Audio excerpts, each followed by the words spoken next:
Hello guys, welcome back again on our YouTube channel.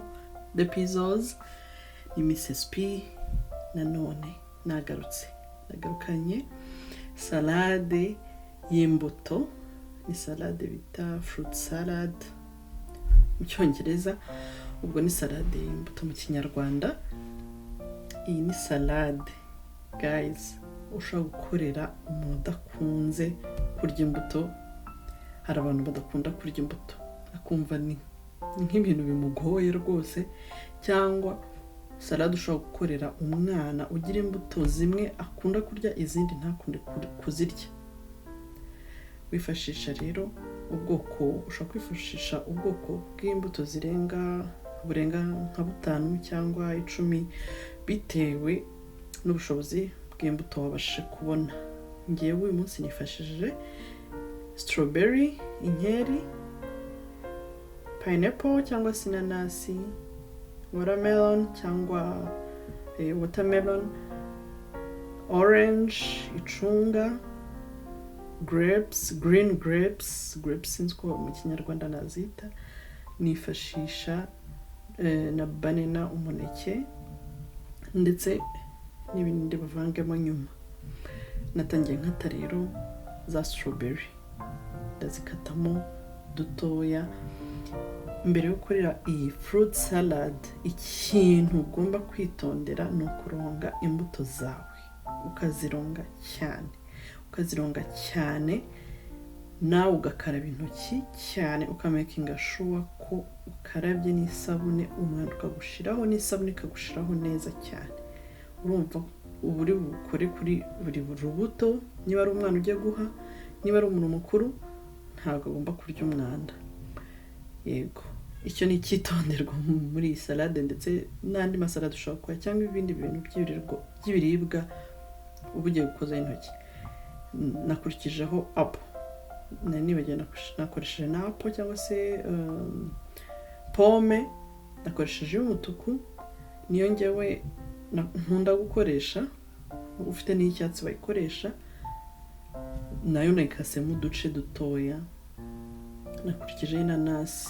Biba byiza iyo ukoresheje amafruit ahiye neza, asa nkaho cyane nk'inanasi ihiye nibwo izanamo uburyohe neza cyane. Nayo ndayikatamo uduce dutoya nk'uko mubibona.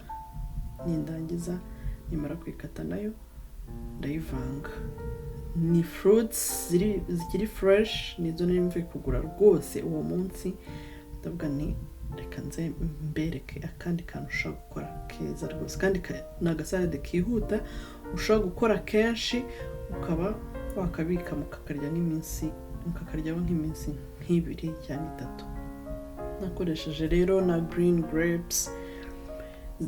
grapes z'icyatsi. Ufite na za zindi niba naziti z'umukara wazikoresha, ariko ngewe nifashisha izi ngizi z'icyatsi. Izi grapes nazo ziri mu mbuto ugomba kuronga cyane. Hari ukuntu abantu bibwira ko ziba zironze kenshi, izo dukura mu supermarket hano, ariko nujya kuyirya ukayikuraho utayironze, uzumva akantu kameze nk'umucanga. Niyo mpamvu ni icyitonderwa, ugomba kuzironga, ukazironga neza, ukazikoraho ukumva ko uwo mwanda uri kuvaho neza. Ndabasabye rwose muzabyiteho. Ndazikatamo uduce dutoya nk'uko muri kubibona. Ntabwo zo wakatamo cyane kuko n'ubundi ziba ari ntoya. Biba byiza nyine iyo ukasemo rimwe gusa. Unabishatse wazishyiramo zo uko zingana, kuko ziba ari ntoya cyane. Ubishatse rwose ntiwakwirirwa unazikata.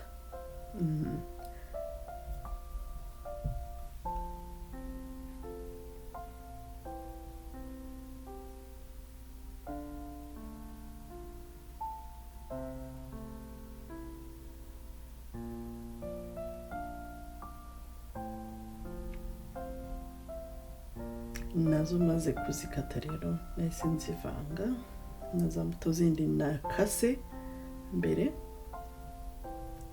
Urabona ko ni imbuto z'amoko atandukanye, z'amabara atandukanye.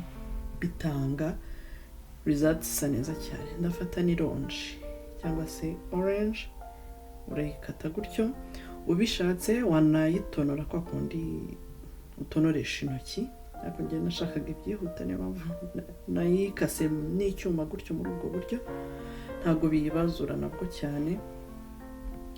Ndagije nayo ndayikata, ariko ubasha no kwitonora byaba ari byiza, ukagenda ukuraho kwa kundi ugenda ukuraho agatartine, mbese itagiye ishwanyuka niba ariko navuga, byaba ari byiza cyane.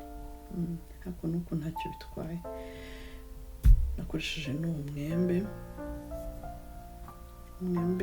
nawo iyo uhiye biba ari byiza, utahiye cyane kwa kumera nk'uwasaye, nk'imyembe dukoresha nk'amasmoothies y'abana ikunda kuba ihiye cyane cyane, ariko uwo muri iyi fruit byaba byiza uhiye biringaniye. Ndawukata gutyo muri kureba ndi kubigenza, nitonze neza cyane kugira ngo nze kubona uko nkuramo, wikase muri utwo duce tugaragara neza cyane. Uzi iyo umwembe ugiye kurya gutyo binasanzwe, wowe ukase gutyo, ureba ku isura, ku maso, ugahita wumva ukongereye apeti, atari no ngo ugiye kuwukoresha muri iyi salade, ugiye kurya bisanzwe ukata gutya, ukabanza ukanawutegurira n'umuntu ku gasahani. Ndakubwiza ukuri ko byonyine cyukubita ijisho n'ubwo yaba ari umuntu udakunda umwembe ahita awurya yihuse, kuko ubusa neza, ugaragara neza, uri bien présentable. Nawe ndagukatiramo, ndavangamo na za mbuto zindi maze gushyiramo. Ubwo mubare ni maze gushyiramo inkeri, strawberry, apple cyangwa se pome, green grapes, inanasi ndetse n'icunga. Bimaze kuba amoko 5 y'imbuto. Ndakoresha rero na watermelon. Nageze imana umunsi ngo ku mbuto rwose zihiye neza, zimeze neza, ariko akenshi watermelon nzaha sinzi, ariko kera najyaga njya kugura watermelon niba nari ntaramenya kuzireba zihiye, nkashituka naguye kuri watermelon idahiye yayindi mbi wanayiguza amafaranga menshi, ukumva agahinda karakwishe. Ndazifata za mbuto zanjye maze gukata, zishyira mu kintu kinini zikwirwamo. Ndafata indimu, hano muhitondere, ndafata indimu, ushobora gukoresha n'iy'umuhondo. Nimara gufata indimu ndayikanda, nkuremo umutobe wayo. Nimara gukuramo umutobe wayo w'iyi ndimu, niwo ngiye gukoresha niba navuga nka dressing muri salade. Ntabwo fruit salad bivuze ngo ni uruvange rw'imbuto zitandukanye gusa ngo uvange ngo byitwe fruit salad. Ugomba gushyiramo n'aka dressing, niko kako ngako nakoze k'indimu. Nakoresheje indimu 2, nkuramo umutobe wayo, maze gukuramo, urabona ko ni umutobe mwinshi rwose. Indimu 2 ku mbuto zingana gutyo zirahagije. Ndashyiramo ubuki, iyo ni dressing ushaka gukoresha kuri fruit salad. Habaho biterwa mbese n'icyo wowe ukunda. Ndashyiramo ubuki. N'ubusanzwe ibingibi umunsi ko ushaka kubikora n'umuti, indimu n'ubuki murabizi ko hari n'imiti tujya tubikoresha. Ndabivangana, ubuki na wa mutobe w'indimu mbivange neza ku buryo ubuki bwivanga, bukarekuka bukivanga n'indimu. Nimara kubivanga neza, numvise bumaze kunogamo neza mu ndimu, ndafata rero wa mutobe w'indimu navanze n'ubuki, mvange muri izo mbuto zanjye. Urabona ukuntu zisa guys? Murabona ukuntu zisa? Ku isura byonyine zatangiye ku attracting apeti yanjye. Nizere ko namwe ariko bimeze. Ku isura urabona ko harimo imbuto z'icyatsi, iz'umutuku, iza orange, iz'umuhondo. Zirakurura apeti y'umuntu rwose. Umuntu udakunda imbuto, ndakwizeza ukuri yuko wamukoreye aka gasalade ntago yazongera kuvuga ngo sinzongera kurya imbuto, cyane cyane abantu bakuru rwose badakunda kurya imbuto. Impamvu rero nkoresheje umuneke bwa nyuma, umuneke muri fruit muri salade iyo uwushyizemo hakiri kare hari ukuntu umuneke uhindura isura hakiri kare. Iyo uwushyizemo wakutemo hakiri kare rero ujya kurangiza gukora ya salade yawe warangije guhindura isura.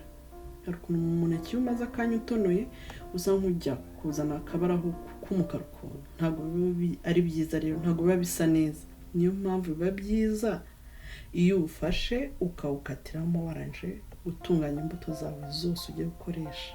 Ufite kamara hano ntabwo amahirwe yo kubona kamara biba byoroshye, ntaho ndayibona muri supermarket saha. Nakoresheje iyo ni Gros Michel harya Gros Michel ka Gros Michel ndagakatiramo gutyo neza bwa nyuma mvange. Hano guys, ubaye ufite ikintu bise passion fruits cyangwa se amatunda n'ibinyomoro, ugahita uzikandiramo nazo, ugahita ukuramo zirambuto za passion fruit cyangwa se ibinyomoro. Ku bantu bari mu Rwanda cyangwa abandi bari mu bindi bihugu habamo izo mbuto, nge sindazibona ahangaha. Niba hari umuntu uzi nka supermarket ahangaha zaba zirimo azandangire please, azandangire nkumbuye amatunda, nkumbuye ibinyomoro. Iyo ari nk'umwana rero bano batangiye, niba navuga ngo nk'umwana w'umwaka ukorera imbuto ukamushyiriramo amatunda ndetse n'ikinyomoro muri fruit salad, arazirya akazirya ntagire na gake asigaza. Ndetse n'umuntu mukuru iyo ufashe gutyo urangije ugashyiramo amatunda n'ibinyomoro, guys ntago wabivaho. Nahise mvuga ngo rero kambanze numvira abakunzi ba the pizzos ngomba kubumvira mwe mukarisha amaso. Zari ziryoshye pe, karakadimu kivanze n'ubuki karagiye karivangamo neza urarya. Naraziriye sukubeshya, ndazirya numva nakomeza nkazirya. Iyo uzirengeje rero kuri breakfast mu gitondo ndakubwiza ukuri yuko udashobora kuzisigaza. Iyo karakabo urakarya kose kose ukakamara. So guys, murabona ikintu mfite ku ruhande ni Greek yogurt. Sinzi niba muri kubireba neza, ni Greek yogurt. Wayibona mu supermarket yose ibirimo, habamo mu kagiye atandukanye. Ariko ufite na low fat yogurt, low fat yogurt nasho kuyikoresha. Nge nifashe Greek yogurt. Ushaka gufata rero za mbuto zawe ukavangamo ya Greek yogurt nkuko muri kubibona ngiye kubikora. Ubwo n'ubundi bwoko bw'indi fruit salad. Iya mbere ni wavanzemo kuriya n'indimu n'ubuki, iyindi ushaka kuvangamo iyi Greek yogurt cyangwa se ubundi bwoko bwa yogurt ukunda. Ntekereza ko ntacyo bitwaye. Nge nifashishe Greek yogurt. Ni zino yogurt ziba zimeze nkaho ziri tasteless, niko navuga. Ziba zimeze nkaho nta taste zifite. Mvanzemo muri za fruit salad narangije gukora. Nkuko mubibona nabyo biba bisa neza, biba biryoshye. Ni non fat yogurt nkuko mubibona byanditseho, ntabwo ibyibushya, ntabwo, kandi ni nziza, iri healthy rwose, wayikoresha. Ndavangamo neza, yivange neza muri za fruit narangije gutunganya neza. Nimara kuyivanga neza guys, iyi nayo abana barayikunda. Abanjye barayikunda, nanjye ubwanjye ndayikunda, nayo nkunda kuyirya. Apart iyi ngiyi itarimo yogurt, n'iyi ngiyi nayo nkunda kuyirya rwose cyane. No kuba mama bonsa nge inzanira amashereka, inyongera amashereka. Niba umaze kwivanga ufite chia seeds, abantu bakoresha chia seeds murazizi, muzi akamaro kazo. ni source of fiber. Fata ya salad yawe ya fruit salad washyizemo Greek yogurt wongeremo chia seeds. Guys, ibi bintu ndakubwiza ukuri ko hari abantu badakunda chia seeds. Ibi wabishyize muri iyi fruit salad gutya, izi chia seeds ni ushyira muri fruit salad, nta nubwo zumvikanamo, nta nubwo ibimeze neza cyane, kandi ku bantu rwose bakunda ibintu biri healthy, ku bantu bonsa bashaka amashereka, wamaze gufata breakfast ukarenzaho iyi fruit salad, amashereka mu gitondo. Ndakubwiza ukuri ko ngewe ku manywa nta kindi kintu njya mfata kinyongera amashereka, nta kindi usibye kunywa amazi wenda na saa sita nkarya ibiryo bisanzwe. Nta kindi kintu nongera gufata ngo wenda kuba nanywa ikindi kintu kinyongera amashereka. Nafashe izi fuyi mu gitondo nyuma ya breakfast nkazirya rwose ku buryo numva mpazi meze neza, amashereka araza rwose umunsi wose nkonsa neza. Nawe rero waba wonsa cyangwa utonsa, umwana mutoya, umuntu mukuru, gerageza iyi fruit salad please. Uzambwira uko uzumva imeze. Reka Mrs. P abanze nayo abumvire wa mwanya mwiza wo kumva ubundi ubugeze. Banze numva uko imeze mu kanwa nayo. Guys, yari iryoshye, wongere ngo yari iryoshye pe, yari iryoshye cyane. Ngiye kuko nkunda gukoresha chia seeds, iyi niyo nkunda kurya, ariko niyo numva ntashaka kuzikoresha harya iriya yindi itarimo yogurt na chia seeds. Ariko ushobora no gufata chia seeds ukazivanga n'iriya itarimo yogurt ubaye udakunda yogurt. Yeah, so guys, mwakoze kureba iyi video yanjye kufitangiye kugeza irangiye, kandi mbibutsa wowe utarakora subscribe, please kora subscribe, ni inkunga ikomeye. Naho ubutaha, ciao, we love you.